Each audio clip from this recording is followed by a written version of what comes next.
Hi, this is John Harcher, and welcome to Valleys of Numenor. It's finally here. The Rings of Power has premiered on Amazon. So let's not waste any time. Let's get right into it.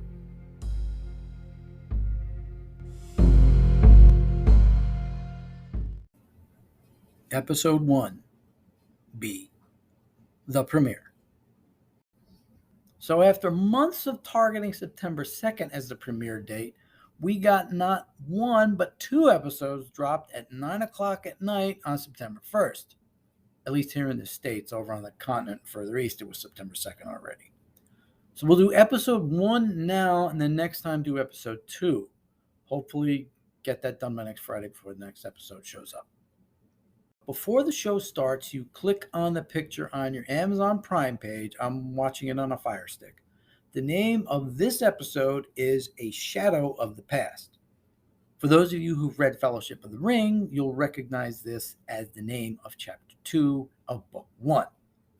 Well, almost. The book has it as The Shadow of the Past, and the show has it as A Shadow of the Past. This was the chapter, I believe it was written first, where Tolkien began to pull the world of The Hobbit into the world of the Silmarillion. It's where we find out that the necromancer they were talking about in The Hobbit, but we never saw, turned out to be Sauron. It's also where we first learn all about the Rings of Power. The poem shows up there, and all that. So it's a deliberate callback, but hey, they can actually use it, so they may as well. The show starts out with some ominous music and Galadriel's narration over some elf kids playing in a field. One line stuck out to me as a nice touch. And there was a time when the world was so young, there had not yet been a sunrise, but even then there was light. Now, that's not directly out of Tolkien, not that I could quickly find anyway, but it certainly evokes that early age, that the light was there even though there was no sun, that type of thing. So anyway, the kids are playing, but little Galadriel is over on the side making a, paper boat. The elves at a paper factory? The other kids tease her about it, but as she puts it in the water, it not only floats, but it turns into a paper swan with the neck and wings and all that. Presented with something new and unique, the other kids, of course, set out to destroy it. Pelted with rocks, it sinks. The little girl reacts calmly to having her work destroyed by tackling the little elf kid and get ready to punch him out. Ah, the peaceful age. Luckily for the boy, an older elf comes over and takes the boat out of the water and brings Galadriel up a hill. Turns out it's her brother. What's his name? They'll tell us, don't worry. Won't they? He tells her to always look towards the light and avoid the darkness. She brings up some scientific properties where the light from the sky and water blend together. How do you know which is which? He basically tells her she has to figure it out for herself since he won't always be around to tell her. But aren't elves immortal? They don't even have a word for death. We getting a bit of foreshadowing here? Galadriel's currently unnamed brother heads up the hill to see the city of the elves and the two trees of light, Telperion the white and Lorelin the gold. They're the things that gave the light before the sun was around. But then came Morgoth, who came and destroyed the trees with some help unmentioned here. We know Morgoth is the bad guy because his shadow looks very familiar to what another bad guy looked like in a previous Tolkien film. This leads to the war that unites the elves to battle the Dark One. They left Valinor, their very nice homeland, and set out across the sea to a place called Middle-earth. The war took a little while, several centuries, and left the land in ruin. There's a lot of battles, a bunch of orcs, dreams of war, dreams of liars, dreams of dragons' fires. There's a lot going on. Might have been cool to do a series about that, but who knows if they would have gotten the rights to it. Galadriel now says they've figured out some words for death, but Morgoth would be defeated, though, at a great cost. Orcs run out all over the place, and they look like the orcs from that other Tolkien thing that we know, and they were under the rule of one of Morgoth's underlings, Sauron. Now, again, he looks like Sauron from those shots at the beginning of Fellowship of the Ring, but those are based on drawings and paintings going way back, including some from Tolkien himself. So if you see Sauron, he's going to look a certain way. Kind of like how Denis Villeneuve's Dune is not a remake of David Lynch's version, but there are a lot of visual similarities. I guess Tolkien and Frank Herbert were very precise in their descriptions. Galadriel's brother without a name swears to destroy Sauron, but the Dark Lord gets to him first and carves a mark into him. She then swears to take on her brother's mission as her own, whatever his name is. Okay, enough joking around. Her brother's name is Finrod, but the only indication you get from watching the shows is if you have the closed captioning turned on or click the remote down to find out Will Fletcher plays Finrod. This is a minor but definite storytelling flaw. You always hear the phrase, as Neil Peart once put it, show don't tell.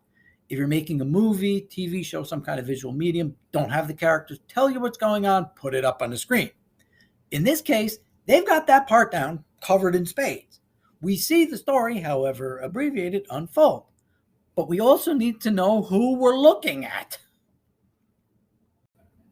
Galadriel is our touchstone since audiences know her in the form of Cate Blanchett, Oscar winner, marvelous actress, and someone who pulled off that Jack Kirby hella headpiece better than ever could be imagined.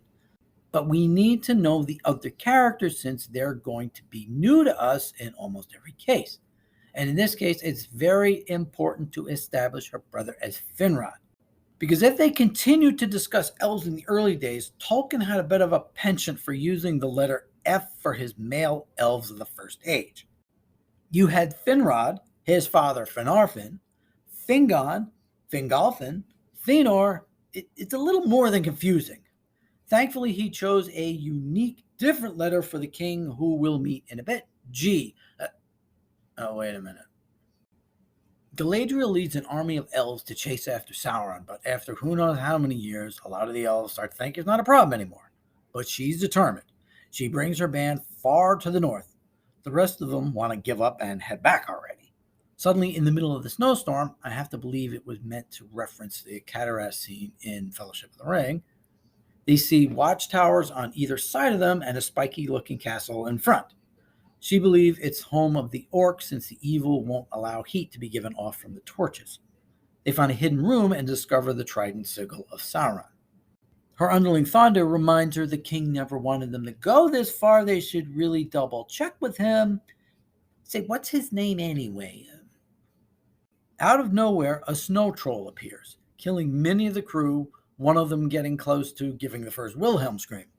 But Galadriel takes him out. When did she get to be so good with the sword? And prepares to move on. The others aren't particularly sold on that plan of action and drop their arms. It's here that we finally get the opening credits. Well, actually, just the name of the show. Seems like a good place for a time jump, and a place jump for that matter. We move to a part of Middle-earth known as Rovanion, near the Misty Mountains. A couple of dudes with moose antlers on their backs are walking on a ridge. They can't find animals to hunt, but are worried about Harfoots. And sure enough, when they walk away, a Harfoot pops up. This show makes them out to be kind of hobbit ancestors when they're really like the main hobbit species, but there was some writing that Tolkien did that they were ancestors, so it's kind of mixed up. They're certainly more arboreal. There's no holes in the ground for these guys. The main Harfoots in the show are Eleanor, nicknamed Nori, and her friend Poppy. I think Nori is more dwarf sounding, but Eleanor is definitely a hobbit name that we know later on from Return of the King. Thank you, Sam. A group of Harfoot kids are playing and they go through a gate and discover a giant treasure, a blackberry bush. They go to town eating them when one of the smaller kids discovers a track in the mud. Nori tells her it's just a dog, but we can see it's not an ordinary dog. It's a Middle-earth wolf known as a warg. We then travel to Lindon, the elvish capital, and meet another character familiar from the earlier films. Only this time it's not Mr. Smith, but the young Ned Stark as Elrond. He's writing some poetry when an attendant lets him know he can't come to the council meeting since it's for elf lords only, which is strange because of Elrond's lineage. He's the son of Arundel and Elwing, grandson of Tuor and Ildril, and descended from Beren and Luthien themselves. He's not some nobody elf. But he's not bothered by it when he hears Galadriel has arrived. Relax, they're just friends. She shows him the mark of Sauron and wants to head back out after him. He reminds her she went against the king's wishes already and is lucky to be getting an honor instead of being imprisoned or something. We then bounce back to the Harfoots, and Nori tries to convince her parents that it might be a good idea to investigate the world outside rather than wait for it to come to them like the hunters. Her mother tells her that elves, dwarves, and men have responsibilities. Harfoots really don't, so they should enjoy that. Something to ponder while we head back to Linden and the High King's ceremony to honor the band that chased after Sauron. The king, what's his name, places a crown on Galadriel, decked out in her best Joan of Arc armor, and tells everyone the war is over. They will be honored with passage to the Grey Havens, that nice place everyone went to at the end of Return of the King. They celebrate with a fireworks display while Galadriel stays at a statue honoring her brother. Finrod, guys, it's not that difficult to throw in the name in there once in a while. She's not going to go to the Grey Havens. Elrond tells her she will basically destroy herself searching for an enemy that no longer exists, but he tells her that if she goes and something happens, he will take care of it in her name. But she knows the evil has not gone for good. We then go traveling to the Southlands and the place where men dwell. A couple of bowmen wander into town and one heads into a bar. Sorry, no joke here, but great intro. The bowman pulls off his hood to reveal he's an elf, Arondir by name. He's known by the folks there and asks about what's been going on the past 2 weeks since he was last there, particularly a poison grass that harms the animals and doesn't let anything else grow. When he continues to ask questions about it, one of the young men in the tavern flips out. He says the men now aren't like the ones from long ago that he worries about. The bartender goes to punch a young man out, but Arondir stops him. The elf goes out the back door and meets with a woman, Bronwyn. She gives him seeds from a plant that hasn't been seen in a long time. She's kind of their version of a doctor, a healer, so she knows what plants can help. Arondir's partner, Menhor, kind of busts his chops about hanging around with a mortal woman. He brings up the point that there have been 2 pairings of men and elves and both ended in tragedy. Beren and Luthien is the obvious one. Tuor and Idril is the other. The first one did have a bit of a sad ending, but the other 2 survived the fall of Gondolin and lived a long time. So, not sure what he's going for there. But before Arondir can answer why he'd want to go down that road, a messenger brings word to them that the war is over and they can go back home.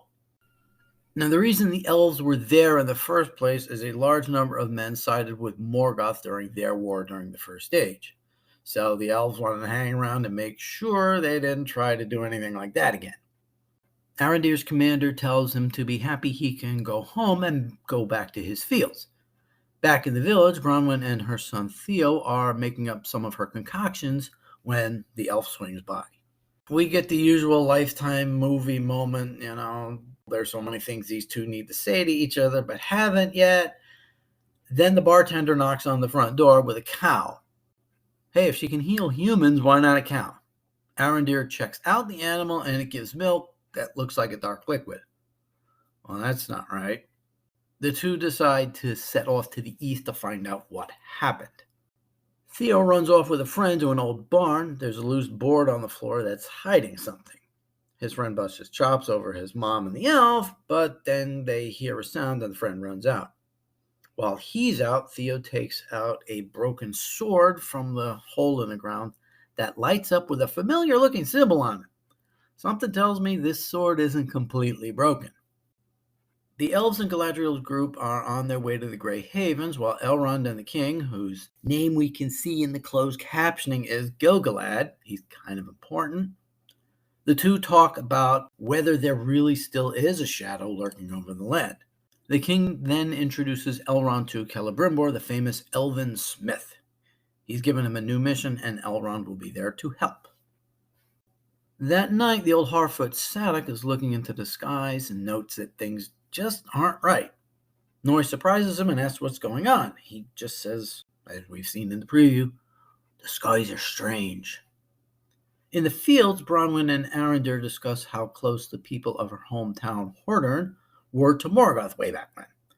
She's not thrilled with this observation, but he tries to apologize, and we're heading straight towards another one of those Lifetime movie moments when they hear noises.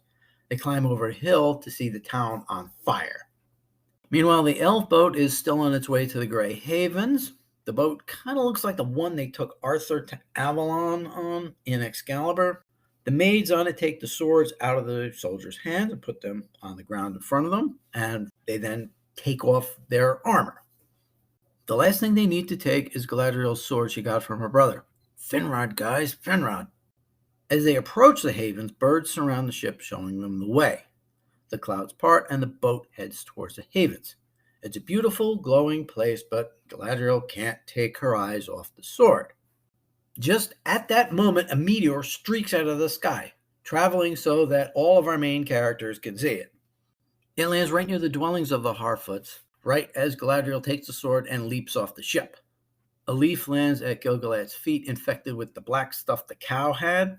Nori slowly walks up to the place where the meteor landed and finds a little baby with a blue and red blanket. Now, actually, she finds a giant naked guy in the middle of the fire, which, when pulled back, looks like a giant eye. And from there, we get the credits. No post-credit sequence here. Overall, this was a good first episode. I was kind of surprised they started when they did. For now, this is probably the closest we'll get to having the Silmarillion on screen, since they did do some stories in the first stage there, so enjoy it while you can. The New Zealand landscapes look great.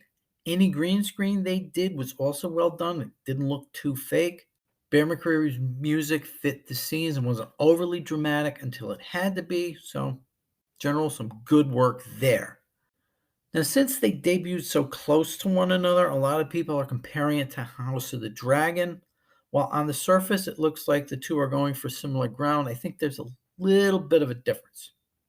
The Game of Thrones world is anchored to events in real history, the War of the Roses in particular. So apart from anything, it's more grounded in reality, as much as one could be with dragons flying around. Now, Tolkien is more based in mythologies, Celtic, Norse, Greek, which gives it a more ethereal feel, if that makes any sense. It also means the writing level is going to be different. I don't want to make it sound insulting. It's not. You're just not going to get, how to put it, moments of excess like we get in Game of Thrones and House of the Dragon, which is fine. They do that well there. The story needs to have a different feel, and so far it basically achieves it. The character we will end up watching the most in the series looks to be Galadriel. I thought Morpeth, the double D is TH in Welsh, told you that Arthurian romance class and Rutgers helped. Morpeth Clark did a good job establishing her character as different from Kate's in the movies. There's a question as to whether she's too out front. Tolkien had her there all along, watching Sauron from the background and warning when the darkness would arise again. He didn't have her leading armies and things like that. She was more off to the side. She was so powerful by the end of the Second Age, Sauron knew not to mess with her, so we'll have to see if this Galadriel develops into that one. I also thankfully didn't notice too many allegories or indirect references to today's world. I'd say the closest it came was during the discussions about Arondir and Bronwyn's relationship. As I mentioned, the elf-human relationships were rare and didn't always end in abject tragedy. But they want to play up the fact that humans helped out Morgoth and led to tensions with the elves, so I guess that's okay as far as it goes. The scene at the beginning with the elf children showed that they could be jerks too. Tolkien had a huge story in the First Age about one set of elves just getting up and wiping out another over the Silmaril jewels, so that plot point may come into play as well. A lot was made before the show debuted about how diverse the cast was, and that's fine as far as it goes. As long as the story doesn't become that, put in whatever actors you want, just as long as they can inhabit the world Tolkien created. It always helps to get the right actors. Going back to the Jackson films, on paper, the character of Tauriel in the Hobbit films shouldn't work. Some people still don't think she did work, but to whatever level she did, it was based on Evangeline Lilly's performance. She was a Tolkien fan and knew where the limits of her character should be. It's kind of the same thing over at Marvel with Darcy in the Thor movies. She should have had that note that they had on Porky and Drip Along Daffy, on screen, just comic relief. But Kat Dennings knew not to overdo the character and made her an enjoyable, if somewhat unnecessary, part of those pictures. Though she was an absolute staple in WandaVision, that show couldn't exist without her. In this regard, I'm going to hold the show to a standard that'll be a little bit surprising. I'll go into detail when the season's over and see how they did. I'll give you a hint. It's a show from the CW stable that does not have anything to do with an Arrowverse or anything like that. I think you'll really be surprised when I mention it.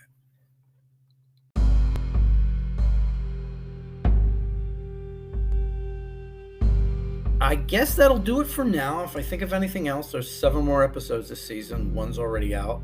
I'll try to get that one reviewed by the time episode 3 premieres next week, Thursday or Friday. They're getting kind of squishy on that. We're officially now on Spotify, Apple, Google, and yes, Amazon. So subscribe where you like. I'm John Harter. Thanks for listening.